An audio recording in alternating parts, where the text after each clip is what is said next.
Israel और Lebanon में मौजूद न्यूज 18 इंडिया की जाबाज टीम मौजूद है और इसीलिए इजराइल पर हमास और हिजबुल्लाह के हर हमले की खबर और इस पर इजराइल की जवाबी कार्रवाई की रिपोर्ट सबसे पहले हम आप तक पहुंचा रहे हैं हर पल। और इन सबके बीच इजराइल के पीएम बेंयामिन नेतन्याहू ने न्यूज 18 के सवालों का जवाब भी दिया है। नेतन्याहू ने युद्ध की योजना पर भी न्यूज 18 के सवाल का जवाब दिया। यूएन में भारत के रुख पर भी नेतन्याहू ने भारत की तारीफ की है। उन्होंने क्या कुछ कहा हम आपको फिर सुनाएंगे, लेकिन ये बड़ी बात है कि नेतन्याहू ने न्यूज 18 के सवालों का न सिर्फ जवाब दिया बल्कि अपना रुख भी स्पष्ट किया। Neeraj from India, I represent Network 18 group in India. My question to you is that how do you see the India's stand on UN resolution? India abstained because in resolution there was no condemnation of terrorism. I think that resolution was deeply flawed, and I was sorry to see that even many of our friends did not insist that there would be a full and powerful condemnation of the horrors that were committed here, that are horrors that no civilized country, including your country and so many others, would tolerate. So I hope that we don't see a repeat of these kinds of resolutions.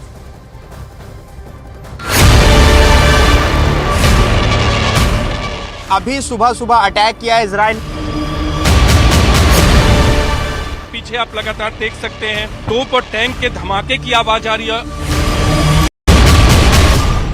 Israel और Lebanon में news 18 India की जाबाज team मौजूद है, इसलिए Israel पर Hamas और Hezbollah के हर हमले की खबर और उस पर इजराइल का जवाबी हमला, इसकी रिपोर्ट सबसे पहले हम आप तक पहुंचा रहे हैं।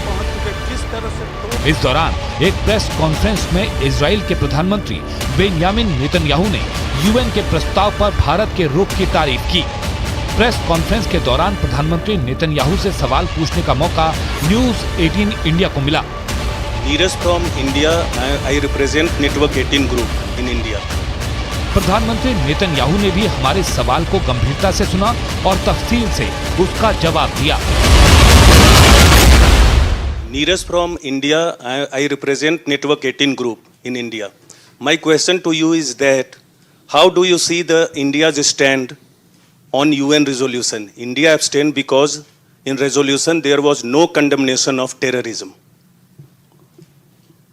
I think that resolution was deeply flawed, and I was sorry to see that even many of our friends did not insist that there would be a full and powerful condemnation of the horrors that were committed here, that are horrors that no civilized country, including your country and so many others, would tolerate.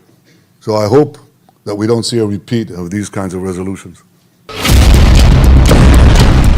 संयुक्त राष्ट्र के इस प्रस्ताव से भारत ने दूरी बना ली थी। भारत ने भी इस प्रस्ताव का समर्थन न करने के पीछे सबसे बड़ी वजह आतंकवाद को ही बताया था। इसके साथ ही इजराइल के प्रधानमंत्री बेंयामिन नेतन्याहू ने साफ कर दिया कि इजराइल आतंकवादी संगठन हमास के साथ किसी भी हाल में युद्ध विराम के लिए सहमत नहीं होगा। उन्होंने कहा कि इजराइल लड़ेगा और इस युद्ध में जीतेगा। את חזית הצפון, ואני חוזר ואומר לחיזבאללה, אתם תעשו את טעות חייכם. इसके साथ ही प्रधानमंत्री नेतन्याहू ने हमास पर आरोप लगाते हुए कहा कि हमास ने 33 बच्चों समेत 200 से ज्यादा लोगों को बंधक बनाकर रखा है। हमास फिलिस्तीनियों का इस्तेमाल कर रहा है। इजराइल हमास के साथ युद्ध विराम के लिए सहमत नहीं होगा। ये युद्ध का समय है और इजराइल आतंकी ताकतों के खिलाफ खड़ा रहेगा। इसके साथ ही इजराइल ने एक बार फिर अपना इरादा जता दिया है कि वो हमास का खात्मा के बिना रुकने वाला नहीं है, भले ही उसके सामने कोई भी देश आकर खड़ा हो जाए। प्रधानमंत्री बेंयामिन नेतन्याहू ने दावा किया कि हमास के खात्मे के लिए इजराइल गाजा पट्टी में बहुत तेजी से आगे बढ़ रहा है। פועלים להרתיע באופן אקטיבי את חזית הצפון, ואני חוזר ואומר לחיזבאללה, אתם תעשו את טעות חייכם.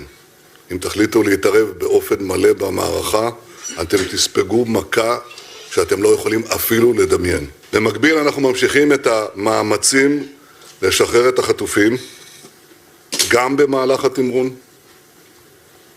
והתמרון אפילו מייצר אפשרויות להשיג שחרור, ואנחנו לא נחמיץ אותם. इजराइल का टारगेट है कि गाजा पट्टी से हमास का नामो निशान मिटा देने के बाद वो बर्बाद हो चुकी गाजा पट्टी को फिलिस्तीनी नागरिकों के लिए नए सिरे से खड़ा करेगा और गाजा वासियों को नई व्यवस्था देगा, जिसका कंट्रोल हमास जैसे आतंकी संगठनों के हाथों में कभी नहीं जाएगा।